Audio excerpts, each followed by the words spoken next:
দুরুদে ইব্রাহিম পড়ে লবণে ফু দিয়ে খেলে কি হয় জানলে আপনি অবাক হয়ে যাবেন।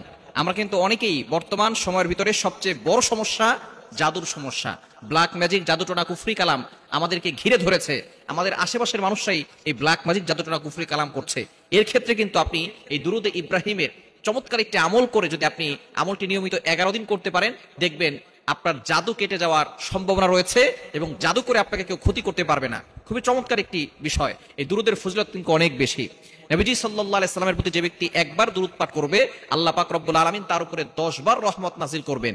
তার উপরে আল্লাহ পাক রব্বুল আলামিন 10টি গুনাহ মাফ করে দিবেন। শুধু তাই নয়, তার উপরে আল্লাহ পাক রব্বুল আলামিন 10টি মর্যাদা দান করবেন। সুতরাং দুরুদের অনেক ফজিলত রয়েছে। আল্লাহ তাআলা নিজে বলছেন, কোরআন খুলেন, আল্লাহ বলছেন 22 নম্বর পারার 5 নম্বর পৃষ্ঠার 4-5 নম্বর লাইন, সূরা আহজাবের 56 নম্বর আয়াতে রব্বুল আলামিন বলেন, ইন্নাল্লাহা ওয়া মালাইকাতাহু ইউসাল্লুনা আলান নবী ইয়া আইয়ুহাল্লাযীনা আমানু সাল্লু আলাইহি ওয়া সাল্লিমু তাসলিমা। নিশ্চয় আমি আল্লাহ এবং আমার ফেরেশতারা নবীজি সাল্লাল্লাহু আলাইহি সাল্লামের প্রতি দুরূদ পাঠ করে। আল্লাহ নিজে বলছেন, ইন্নাল্লাহ, নিশ্চয়ই আমি আল্লাহ। আল্লাহ নবীজির উপরে দুরূদ পাঠ করে মানে আল্লাহ তাআলা নবীজির উপরে রহমত নাজিল করেন। ফেরেশতারা দুরূদ পাঠ করে মানে ফেরেশতারা নবীজি সাল্লাল্লাহু আলাইহি সাল্লামের উপরে রহমতের দোয়া করেন।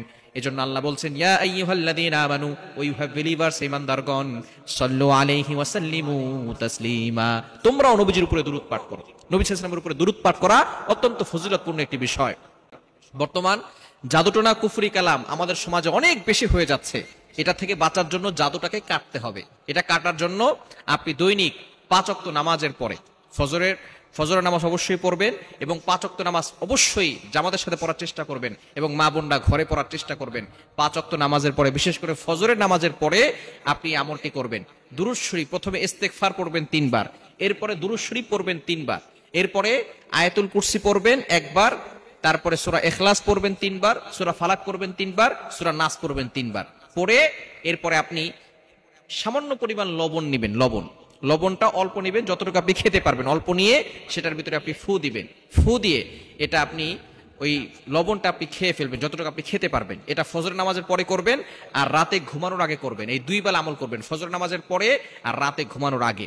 যদি আপনি এটা করতে পারেন, তাহলে যদি কেউ আপনাকে জাদুটোনা করে, টানা 11 দিন করতে পারলে কেউ যদি আপনাকে জাদুটোনা করে, সেই জাদুটোনা কেটে যাবে ইনশাআল্লাহ। এবং নতুন করে যাতে করে কেউ জাদুটোনা করতে না পারে, ব্ল্যাক ম্যাজিক করতে না পারে, এজন্য 5 ওয়াক্ত নামাজের পরে আপনি আয়াতুল কুরসি, 4 কুল, সূরা বাকারা শেষ 2 আয়াত এগুলো পড়ে বুকে ফু দিবেন আর হাতে ফু দিয়ে পুরো শরীরকে মাসাজ করে দিবেন।